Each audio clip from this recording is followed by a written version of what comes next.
The issues that's happened this week in sport. Anna Meares carrying the flag for Australia, absolutely fantastic. I think the best choice ever, and I love the Anna Meares story when she talks about the attention to detail she spent on securing a gold medal at the last Olympics against the odds when she had to come up against that British cyclist who was the world champion, hadn't beaten her for a number of years and looked for a chink in the armour. I think that story goes down as one of my favourite stories, and it shows you her commitment to her sport and to winning. And for her, in her fourth Olympics, to still have that drive is an incredible feat in itself, and well done for her. A great honour for her to carry the flag. All right, can I play devil's advocate just for a minute on this? Yes. So it's always been a little bit of a gripe of mine with the Olympic flag, and absolutely nothing against the people that have carried it previously and are carrying it right now. I want to know why the athletes don't decide on who should stand in front of them. Who picks it? Well, administration pick it.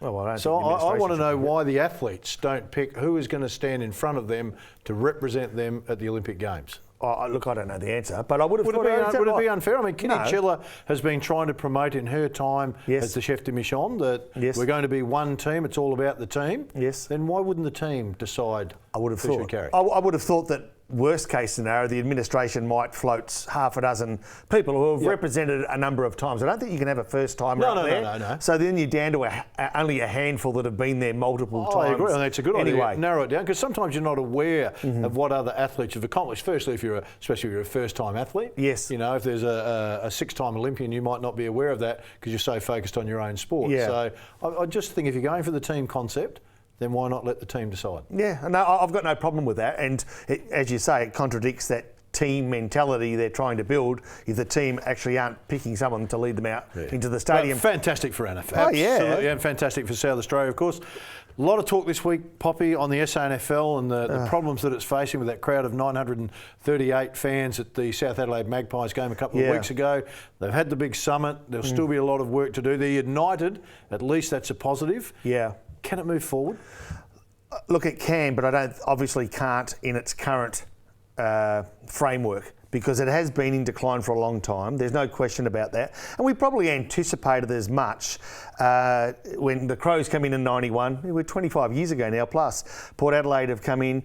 And since that time, of course, the people that were established SANFL fans have grown older and have moved on, but the young blood coming through hasn't been replenished because all they know is a Port Adelaide and Crows player. And I think the SANFL tried to do the right thing and tie the Crows Port Adelaide wagon to the SANFL by allowing those clubs to play in the SANFL. It hasn't worked anywhere near. Is it the SANFL now, not the SANFL? The SANFL now. And, I don't think it's worked anywhere near as well as what they anticipated. In fact, we're just not getting Crows Port Adelaide fans, that is the AFL clubs, supporting them in the SANFL competition. So I think they're going to have to think a little bit more laterally. I think we're going to have to go down the path possibly of curtain raiser games. I think we're going to have to go down the path of maybe bringing the games to regional areas. I know that West Adelaide will play the Crows in Berry, and that will get a healthy crowd of 2,000, 3,000, 4,000 people, whereas back home that might only get 1,000. So I think they have to think outside what has been traditional markets to grow the audience. All right, a lot of talk whether the Crows and the Power should remain. Yeah. Yes or no for you? For me, it's still a yes, with the jury still out. But at this stage, a yes. And the reason I say that is that I think they are still you should aspire to be better than what you are. And let's face it, they're 22 AFL listed players. It gives clubs a good indication of where they are, and it gives SANFL players a good indication of where they need to be considered an AFL player.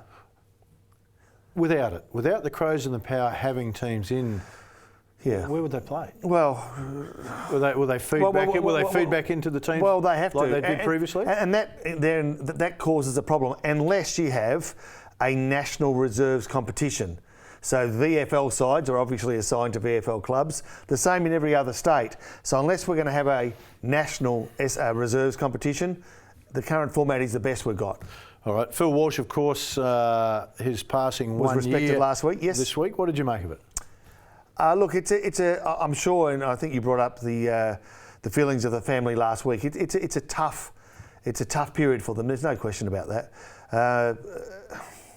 I don't know what the answer is. I think the answer lies somewhere between Look, I don't know what the answer is. I really don't. I think it's going to be a common theme though. So I think the family needs to be prepared that it's going to be an annual respectful period. All right, you know how sometimes things really get up your goat, really annoy, really frustrate you. I read some articles about Walshy during the week, and people claiming to be his friend, his mentor, and all these things. Absolute rubbish. Absolute rubbish. For those people to write articles, do things, do stories about it, etc. Would know if they were that close to Walshy, they would know that would be one thing that he would not want. Oh, is that right? So I'm saying, what respect did you show to this person you're now claiming that had done all these things for you? I just found that really disrespectful. So, So, look, I didn't realise that because, you know, some of the articles I read, I thought it was actually a nice insight into Phil Walshy's. Not what Walshy wouldn't have wanted it. Okay. So I just think they need to take a good hard look at themselves and say, you're doing this for the right reasons, or you're doing it for your own reasons. So, and I think there's two parts of that, though. Do they do it with a view that they're actually wanting to pay their respect by giving an insight against what you're saying is that, that's very well for you, but Walshy wouldn't have wanted you to do that, and his wishes probably should come before yours. Yeah, that's what I'm saying. That's what I'm saying. All right, the Olympic Games, a lot of talk, Poppy. We're less than 30 days away. We've touched on Anna Meares and the opening ceremony. Smythe, tell me. I mean, 30 days out, you've been to 4. Oh, you're starting to get itchy right now. I love it as a viewer. Exactly. I get excited about it. It's starting to, we're so geared with the AFL here in South Australia, and the focus is on that. You're starting to sense that the shift is starting to happen. 30 days, 20 days, about 10, the AFL will start to not hold that spot it's got. It'll come back, of course, quickly after the Olympics, but there's an excitement that starts to happen now. Speaking with some people during the week, and they're talking about, are there going to be some athletes that get caught cheating at the Olympic Games for steroids? And it got brought on the back of Usain Bolt damaging a hamstring. Suddenly are they saying, is he faking a hamstring because he doesn't want to get caught? It's none of that, and we hope that it's none of that. But the focus can't always just be on the steroids. There's other forms of cheating that have gone on through the Olympics, and we'll talk more about this as it gets closer. But I think people focus on, it's just the steroids. Believe me, the athletes will find other ways. They'll get caught, but they'll find some other ways to cheat. But what goes through an athlete's mind at the Olympic Games to want to cheat? I don't understand it. I mean, from my point of view, there can be no compromise on it. I agree with you 100%. And I don't go with the, if you get caught once, you're suspended for 2 years, caught once, done for me. So I'm pretty brutal on that. And most of the athletes are. But again, now coming from the other side of it, is that in our country, you can live quite well. Even if, we have good health benefits, we have unemployment. Now, if you're in a country where there is none of that, this is your one chance to make a lot of money. It's your meal ticket. And if I win a gold medal, I can perhaps endorse and make millions. This is a way to take my family, my friends, everybody out of the slums, out of everything, and look after them. So that we don't understand that desperation. So we just can't cheat. For these people, there's a little bit more on the side of that. But we'll go back to 1904. This is a quick one. I didn't compete at that, just in case you're wondering. They reckon in the early days, if you did take steroids, you used to lose your hair. So, I mean, that was always a good indication of... that I might have done it. Not a chance, I can tell you right now. First drug testing, 1968 was the first drug testing that was done. A shooter got caught for drinking 2 beers before he shot. There's something in the beer that they tested for that said, sorry, mate, you cheated. It's alcohol. Disqualified. So not bad. 1968, the first drug testing, you get caught for having a couple of beers. 1904, a fella called Fred Lortz, an American marathon runner. Out he goes, started the marathon. He's about 5 or 6 miles in and says, you know what, I'm too tired, I don't want to run anymore.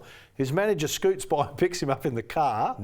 Drives him. Did they have cars in 1904? Drives him another 7 or 8 miles. Then the car breaks down and he goes, you know what, I might as well finish the race. So he jumps out, runs and wins the race, standing on the dais getting ready to get his gold medal. And the guy next to him said, didn't I see you jump in a car back then? You're making the story up. 100% true. Google it up if you don't believe me. Go to 1904. So Google they started Fred cheating. Lortz. So cheating started back then. It probably started before then. But and we'll go through it each week. I'll bring out one you won't believe. All right. And you'll go. Well, I don't believe that. I'm going to Google it. Okay, you Google that up. All right. Time for us to wrap it up, Poppy. Hope you've enjoyed the show, everybody. Look forward to your company next week. Bye for now.